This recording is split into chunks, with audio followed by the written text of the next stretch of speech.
Ça fait beaucoup trop de temps que je garde ça pour moi. Il s'est passé quelque chose de grave dans ma vie et je n'en ai parlé qu'à très peu de gens. Cet événement me hante depuis trop longtemps et je dois le partager.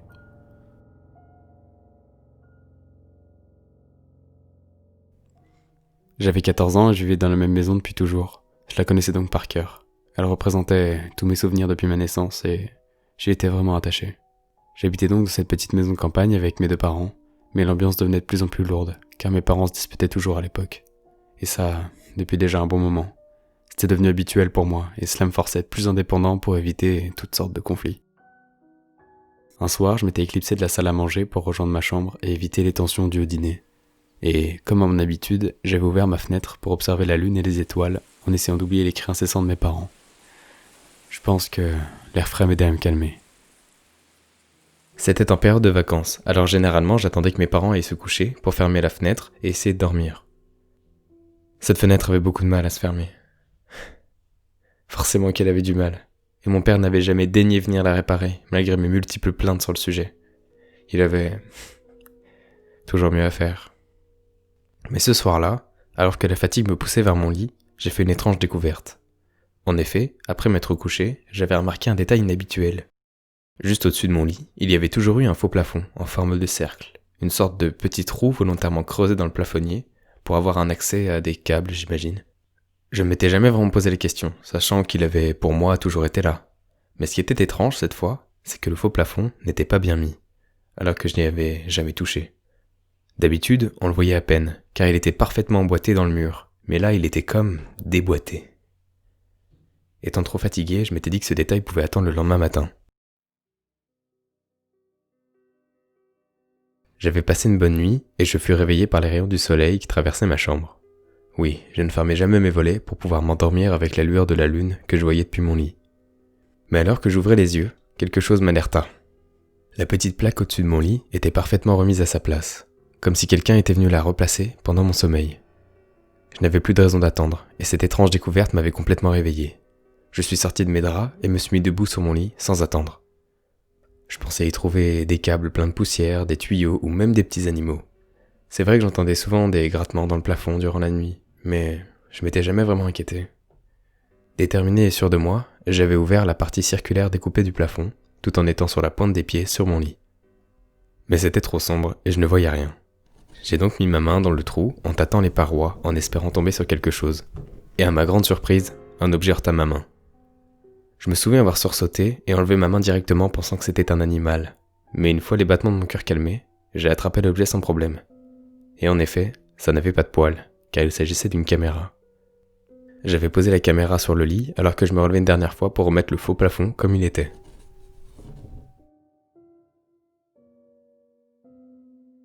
Je m'étais assis pour regarder la caméra de plus près. C'était un genre de vieux caméscope avec l'écran dépliable sur le côté. Je ne l'avais jamais vu auparavant. Alors qui avait pu la mettre là? Et surtout, dans quel but? J'avais d'abord pensé à mes parents. Mais pourquoi aurait-il fait ça? Mais si ce n'était pas eux, alors qui et pourquoi la plaque avait-elle été remise à sa place durant la nuit? Comment? Toutes ces questions eurent une réponse quelques minutes plus tard, alors que je prenais mon petit déjeuner, la caméra à la main. J'avais donc le caméscope dans la main droite et ma cuillère pour manger mes céréales dans la main gauche. Trop curieux pour attendre plus longtemps. J'avais allumé l'appareil et étonnamment il avait encore de la batterie. La mémoire contenait beaucoup de fichiers vidéo et certains dataient d'il y a des années. Je lance le dernier fichier vidéo en date et étrangement il datait de la veille. Dans la compréhension totale, je lançais la première vidéo.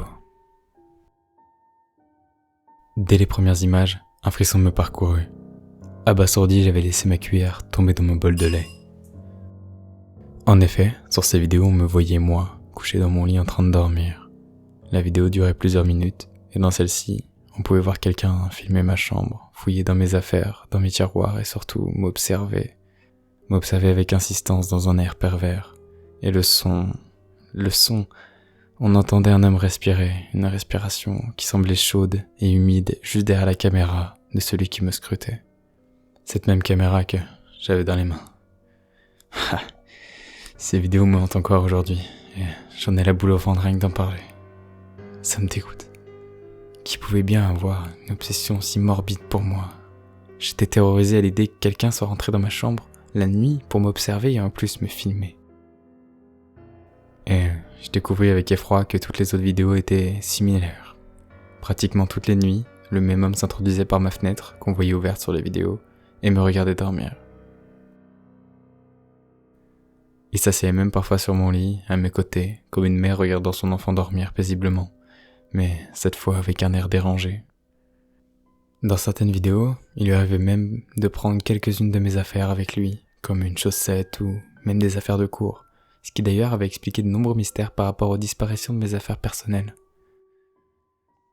C'en était trop pour moi. Il y avait des centaines de vidéos dans la caméra, et certaines dataient déjà d'il y a plus d'1 an. Ce pervers avait sûrement d'autres cartes SD pleines de vidéos de moi. Choqué, je m'étais levé de ma chaise et avais commencé à nettoyer le lait que j'avais renversé. Je me posais plein de questions. Qui était cet homme? Pourquoi moi? Et surtout, que devais-je faire? J'étais sûr de ne pas le connaître, et il fallait que j'en parle à mes parents.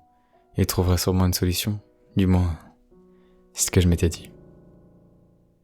Mais après les avoir appelés tous deux dans toute la maison, je m'étais rendu compte que leur voiture n'était pas là. J'étais donc livré à moi-même. Les images tournaient dans ma tête et je croyais devenir fou. C'est comme si les vidéos défilaient devant mes yeux alors que le caméscope était éteint. Il m'était impossible de penser à autre chose, et mon cœur battait si fort qu'il était la seule chose que je pouvais entendre.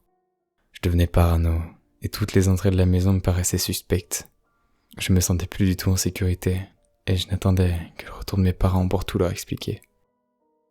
Et alors que j'avais passé toute la journée à sursauter au moindre bruit, mes parents rentrèrent enfin. Mais maintenant que j'y pense, j'aurais dû aller chez un de mes amis pour lui en parler, dormir chez lui et penser à autre chose. Même appeler directement la police. De toute façon, maintenant c'est trop tard. Bref, lorsque mes parents furent enfin rentrés, j'étais complètement déterminé à leur expliquer cette histoire. Mais à peine ils avaient passé le seuil de la porte, que les cris se faisaient déjà entendre. J'avais couru vers l'entrée pour tout leur dire, mais ils ne firent pas attention à moi. Pas une seule seconde. J'avais beau les interpeller juste en face d'eux, j'étais comme invisible, et j'ai persisté jusqu'à ce que le mot divorce soit prononcé dans leur dispute.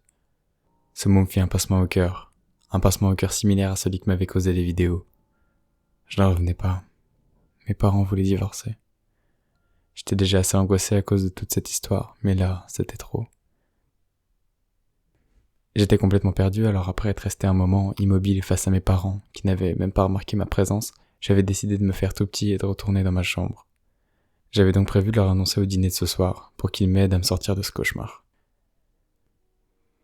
Plus le temps passait, plus je redoutais la nuit, qui arrivait à grands pas. Il faisait de plus en plus sombre dehors et j'avais de plus en plus la boule au ventre. À 20h, ma mère m'avait appelé avec une voix tremblante, pour me dire de venir manger. Enfin, je m'étais dit, mais... Une fois à table, mon père n'était pas là. J'ai alors demandé à ma mère pourquoi et elle me répondit qu'il rentrerait bientôt. Et juste après cette phrase, elle se mit à pleurer. Je ne savais pas quoi faire. Et c'était d'ailleurs la première fois que je voyais ma mère pleurer en face de moi. Et j'étais complètement déconcerté. Je voulais quand même lui expliquer mon problème. Alors je lui ai dit « Maman, il faut que je te parle de quelque chose d'important. » Mais alors que des larmes commençaient à couler sur ses joues, elle répondit « Plus tard, mon chéri. Mange tant que c'est encore chaud et va te coucher, tu veux ?» Je l'avais encore essayé de retenir ses larmes devant moi, alors qu'elle disait cette phrase. Je n'ai pas osé insister ce soir-là. Je ne voulais pas en rajouter une couche, et j'avais donc décidé d'affronter ce problème moi-même. J'avais donc fini de manger dans un silence glaçant en face d'elle, tout en étant préoccupé par mon harceleur et les larmes de ma mère qui tombaient discrètement sur la table. Après ça, j'étais dans ma chambre, seul avec mes pensées et la caméra dans la main, me demandant ce que je pouvais bien faire pour sortir de cette horrible situation. Je me sentais si vulnérable, assis sur mon lit éclairé par ma lampe de chevet et la lumière pâle de la lune. J'y avais pensé à fermer mes volets, mais la lumière extérieure me rassurait un peu, et surtout j'étais terrifié à l'idée de devoir tendre mes bras par la fenêtre pour attraper mes volets.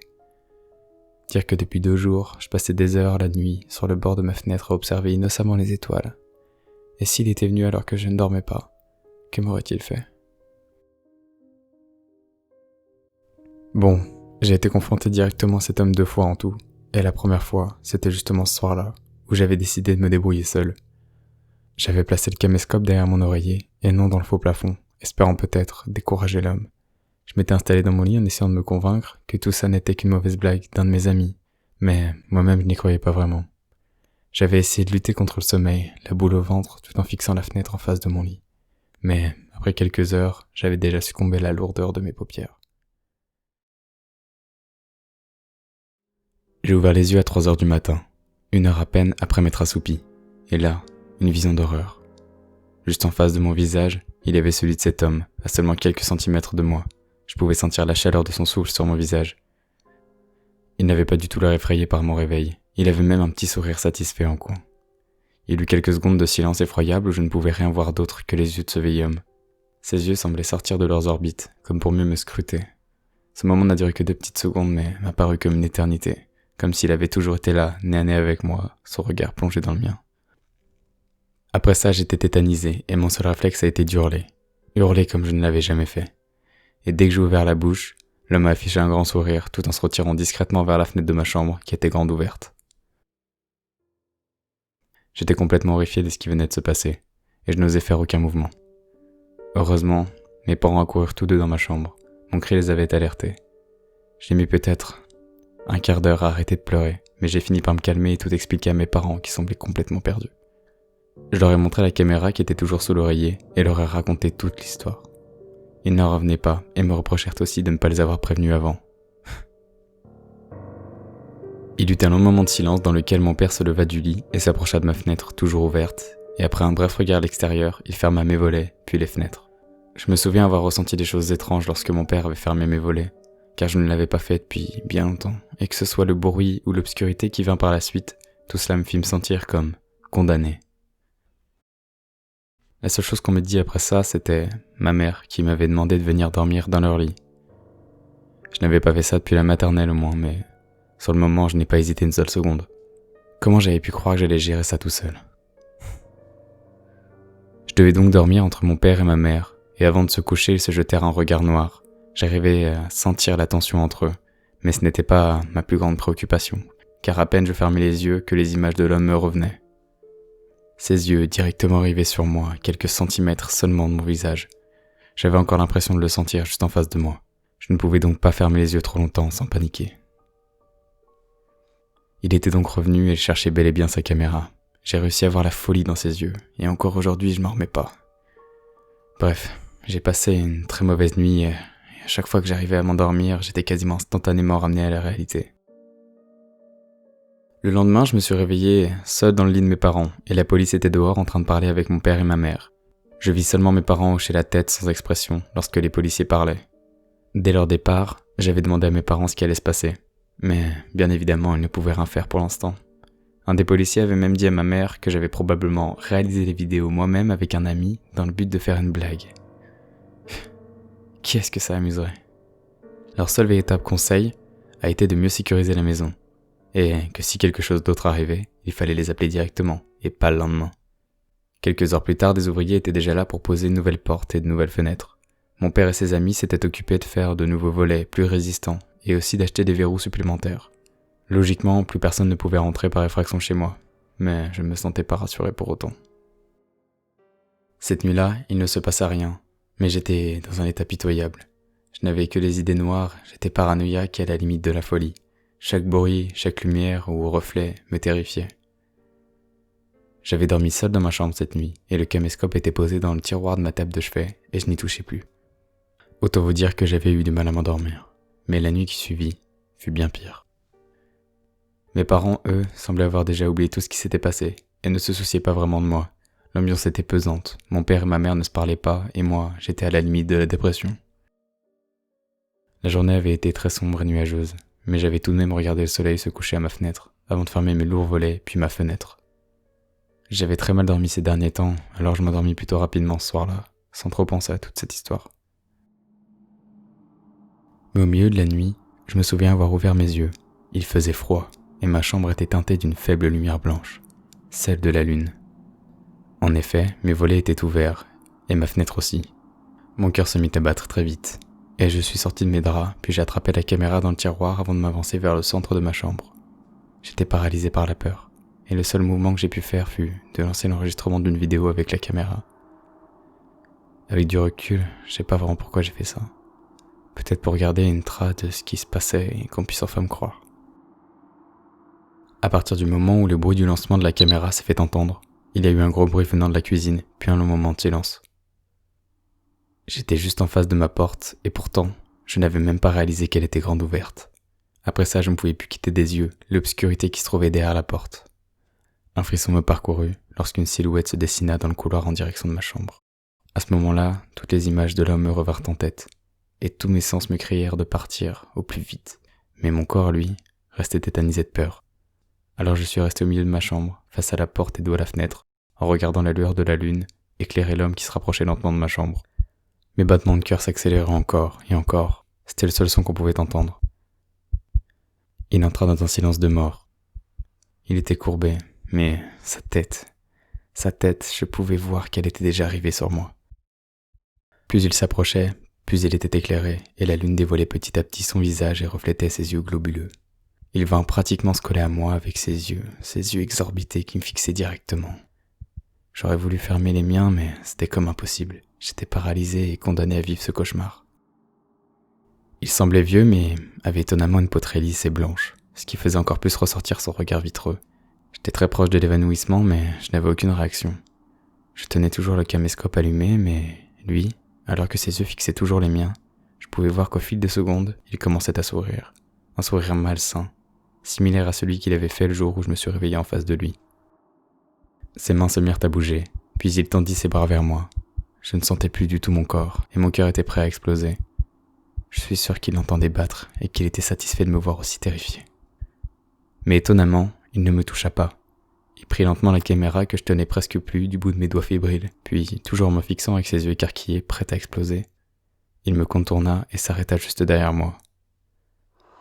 Il prit une grande inspiration dans mon cou, comme pour me renifler. Il commença ensuite à lentement reculer vers la fenêtre, mais je sentais toujours son lourd regard posé sur moi. Je n'ai pas osé faire quoi que ce soit, ne serait-ce que de me retourner pendant qu'il disparaissait par la fenêtre en m'observant. Ce moment a dû durer qu'1 ou 2 minutes, mais ce face-à-face m'a paru comme une éternité. Ce pervers avait quand même réussi à rentrer, et il avait récupéré sa caméra et toutes les vidéos de moi. Après cette terrible confrontation, j'ai dû passer 20 minutes dans le silence le plus total, complètement vide, à retenir mes larmes. Mon réveil indiquait 3h33, je me suis retourné et j'ai fermé la fenêtre. La lune brillait toujours, et faisait scintiller mes larmes qui coulaient sur mes joues. S'en est suivi au moins un quart d'heure de chaos dans ma tête. Je criais, je pleurais, je croyais sombrer dans la folie. Bien évidemment, cela a réveillé mes parents. Les bruits étranges dans la cuisine ne semblaient pourtant pas les avoir alertés. Ils ne comprenaient rien du tout, mais ma mère avait finalement réussi à me calmer. Au début, ils pensaient que j'avais simplement fait un mauvais rêve après tous ces étranges événements, mais c'est lorsque je leur ai montré que je n'avais plus la caméra qu'ils m'ont cru. Ma mère essayait de me réconforter, alors que mon père, lui, s'énervait. Il n'avait apparemment rien entendu de toute la nuit. On a appelé la police et elle n'a mis que 35 minutes à venir. Une fois arrivés, nous leur avions tout expliqué, et puis on avait surtout constaté l'état du salon et de la cuisine. Tous les tiroirs étaient ouverts, les affaires retournées, on aurait dit un cambriolage. Je pense juste qu'il cherchait la caméra. Mais ce qui nous avait le plus étonné, c'était du côté de ma fenêtre, car les gonds de mes volets avaient été arrachés et la fenêtre forcée.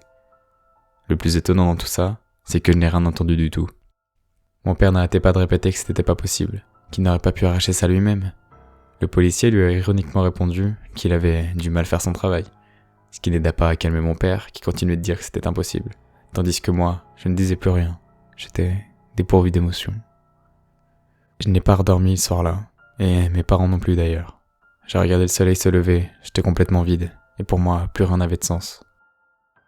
Dans la matinée, j'ai été invité à me rendre au commissariat pour porter plainte et définir un portrait robot. Ce que j'ai fait, mais encore aujourd'hui, 3 ans après, ça n'a toujours rien donné. Après ça, on a encore essayé de mieux sécuriser la maison, en installant des caméras de surveillance et des alarmes, mais surtout mon père avait fait venir de vrais artisans pour les volets et les fenêtres de la maison. C'était devenu une véritable base militaire et je n'ai plus jamais revu cet homme. Mais malgré tout ça, je ne me suis plus jamais senti tranquille chez moi, surtout la nuit. D'ailleurs, depuis, j'ai peur du noir, enfin bref.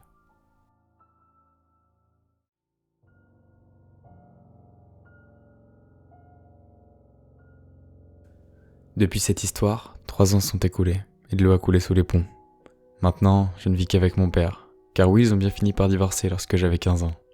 J'ai alors déménagé avec mon père dans une nouvelle maison et dans une autre ville. Ma mère, elle, ayant déjà refait sa vie avec un autre homme qu'elle fréquentait déjà avant le divorce. Enfin, vous voyez. Je la vois donc que très rarement, Je n'étais pas du tout mécontent de déménager de cette maison qui me faisait toujours autant cauchemarder. Une nouvelle maison, une nouvelle vie, bien loin de mes anciens problèmes et surtout sans dispute constante dans la maison. Du moins, c'est ce que je croyais. Car si je vous ai raconté cette histoire, ce n'est pas pour rien. Hier après-midi, je suis allé chercher le courrier à ma boîte aux lettres, comme d'habitude lorsque j'étais seul à la maison. Et j'ai trouvé étonnamment une seule enveloppe, sans timbre, et avec mon nom, mon prénom et mon adresse notée dessus à la main. L'enveloppe ne contenait pas de lettres, mais seulement une carte SD. Avec beaucoup d'appréhension, je l'ai reliée à mon ordinateur. Et mon cœur s'arrêta de battre lorsque je vis la maison de mon père, filmée de l'extérieur. On m'y voyait faire mes activités habituelles dans le plus grand des calmes. Dans d'autres vidéos, il était juste collé à ma fenêtre et me regardait dormir. Il avait toujours ces mêmes respirations languissantes qui me hantaient. Cet enfoiré m'avait suivi jusqu'ici. La plus ancienne des vidéos était la plus terrifiante, car elle datait d'il y a 3 ans. Oui, c'était la vidéo du soir où il avait récupéré la caméra. Les 3 premières minutes sont juste un plan assez tremblant sur ma jambe, puis il récupère la caméra et la pointe sur son visage, livide et satisfait. On le voyait alors, pendant une dizaine de minutes, fixer l'objectif de ses gros yeux vides, tout en s'éloignant peu à peu de ma maison.